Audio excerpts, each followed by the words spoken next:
औज़ुबिल्लाहि मिनश्शैतानिर्रजीम बिस्मिल्लाहिर्रहमानिर्रहीम। आप देख रहे हैं कोई सुलेमान टीवी।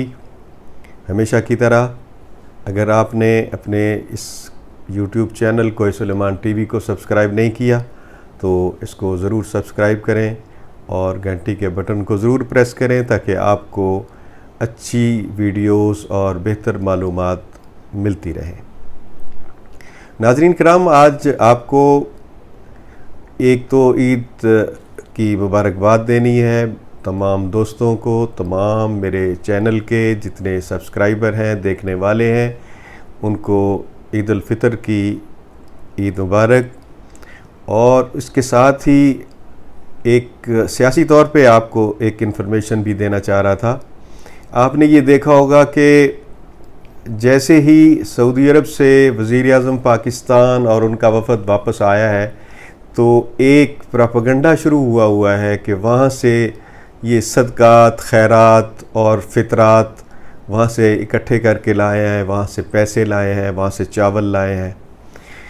तो नाज़रीन किराम, आपको मैं ये बताता चलूँ कि सऊदी अरब एक ऐसा इस्लामी मुल्क है जिसे खुदा ने बड़ी नेमतों से नवाजा है।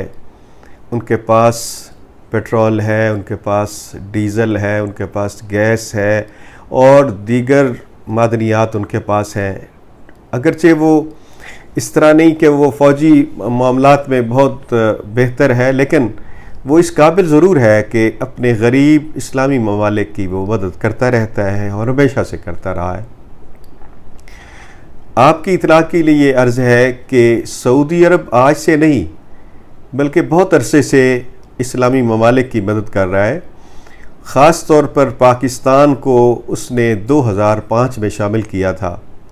जब 2005 में पाकिस्तान के बरइक़्तिदार लोग जिन्होंने जाके यकीनन ये कहा होगा कि पाकिस्तान बहुत गरीब मुल्क है, पाकिस्तान की मदद की जाए, और उस वक़्त से सऊदी अरब ने, बल्कि इससे पहले भी, एक तरीक़ेकार उनका है कि वो अपने मुल्क से जितने अमीर लोग हैं, जितनी अमीर कंपनी वहाँ पे काम कर रही हैं, जितने लोग भी काम कर रहे हैं, तो उनको वो कहते हैं कि आपने रमज़ान शरीफ में ज़कात देनी है तो उसको भी इकट्ठा करें, और कोई सदक़ात देना चाहता है या फ़ितराने के तौर पे जो भी चीज़ें देना चाहते हैं उनको एक मद में इकट्ठा करके और वो इस्लामी ममालिक जितने जो गरीब होते हैं उनको वो भेज दिया करता था। लेकिन 2005 से वो पाकिस्तान को ये सारी चीज़ें दे रहा है और आज तक वो सिलसिला जारी है।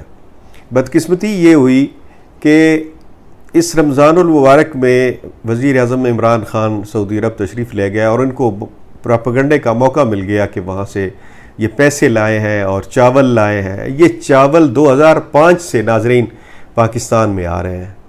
उस वक़्त ये चावल सिंध में जाते थे, वहाँ से उनको शिकायत मिली कि सिंध में खुर्द बुर्द हो रहा है, वहाँ पे ये चावल गरीब लोगों को पहुँचने की बजाय शायद बड़े लोगों को उनके घरों में जा रहे हैं। वहाँ पैसे जो भेजे जा रहे हैं वो गरीब लोगों को तकसीम करने की बजाय वो किसी और के घर जा रहे हैं और बड़े लोगों की उससे खिदमत हो रही है। तो सऊदी अरब ने थोड़ा सिंध के हालात को सामने रखते हुए वहाँ से वो चावल और पैसे वहाँ उन्होंने कहा कि यहाँ पे ज़्यादा ना दिए जाए, जिससे पाकिस्तान पीपल्स पार्टी को मौका मिला। उन्होंने ज़्यादा से ज़्यादा तनकीद की और उसके बाद आपने देखा है कि मुस्लिम लीग नून ने उससे भी ज़्यादा तनकीद की है कि जनाब ये गए और चावल ले आए और फ़लाँ ले आए, सदक़ात ले आए। तो ये ज़रा इनसे, नून वालों से भी अगर कोई पूछे तो ये सब पंजाब के लिए चावल आते रहे हैं, पंजाब के लिए और बाकी सूबों के लिए पहले भी सदक़ात आते रहे हैं और वहाँ से ज़कात के पैसे भी आते रहे हैं ताकि यहाँ पे गरीबों में तकसीम हो। इस दफ़ा चूँकि ये सारे पैसे ज़्यादातर, बल्कि अगर मैं कहूँ तो सूबा सरहद, खैबर पख्तूनख्वा और पंजाब में तकसीम होंगे, इसलिए नून लीग को ये तकलीफ़ हो रही है। बाकी कोई ऐसी बात नहीं है कि वज़ीर-ए-आज़म पाकिस्तान जाए और वहाँ से वो सिर्फ सदक़ात इकट्ठे करके ले आए। उनके और हालात थे, वो आपको पता चल जाएगा कि वहाँ वो क्या करने गए थे। अमेरिका में अमेरिका और अफ़गानिस्तान के दरमियान जो इस वक्त फ़ौजों का इनखला हो रहा है वो भी यकीनन इसमें अहम इशू था। सऊदी अरब और पाकिस्तान के दरमियान चंद गलतफहमियाँ थी, वो भी ख़त्म हुई हैं। ये एक मामला था जिस पे ये सारी गुफ्तगू हुई है, और हमारे जो दोस्त अहबाब हैं उन्होंने ये प्रोपेगेंडा चावलों का शुरू कर दिया और ये सदक़ात का शुरू कर दिया।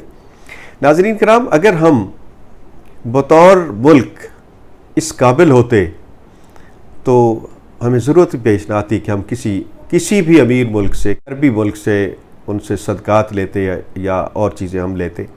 हमने पाकिस्तान में एटम बम तो बना लिया, लेकिन हम दूसरों की तरफ देख रहे हैं, दूसरों के हाथ की तरफ देख रहे हैं कि वो हमें क्या देते हैं।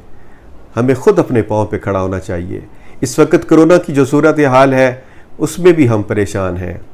क्या ऐसे एटम बम का फ़ायदा है कि हमारे पास ऑक्सीजन नहीं है या ऑक्सीजन की कमी हो रही है? अगर यही सूरत हाल रही तो यकीनन पाकिस्तान में इंडिया जैसे हालात पैदा हो सकते हैं। अल्लाह ना करे अगर हमने ख़ुद अपना आप ख्याल न रखा, अपने एहतियाती तदाबीर इख्तियार न की, तो यकीनन हम इसमें मुश्किल हालात में भी पड़ सकते हैं। हमें चाहिए हम अपने पाँव पे खड़े हों, हम अपने लिए कुछ करें, अपने लोगों के लिए कुछ करें, न कि दूसरों की तरफ देखें। हमें न IMF की तरफ देखना चाहिए, न सऊदी अरब की तरफ देखना चाहिए। इसके साथ ही नाज़रीन, आपसे आज चुके यही बात करनी थी, और एक दफ़ा फिर अपने तमाम मिलने वाले, अपने तमाम चाहने वाले और अपने चैनल कोय सुलेमान TV के जितने भी देखने वाले हैं उनको एक दफ़ा फिर ईद उल फितर की मुबारकबाद देता हूँ। इसके साथ ही मुझे इजाज़त दीजिए। अपना ख्याल रखिएगा, अपने चैनल का ख्याल रखिए। खुदा हाफ़िज़।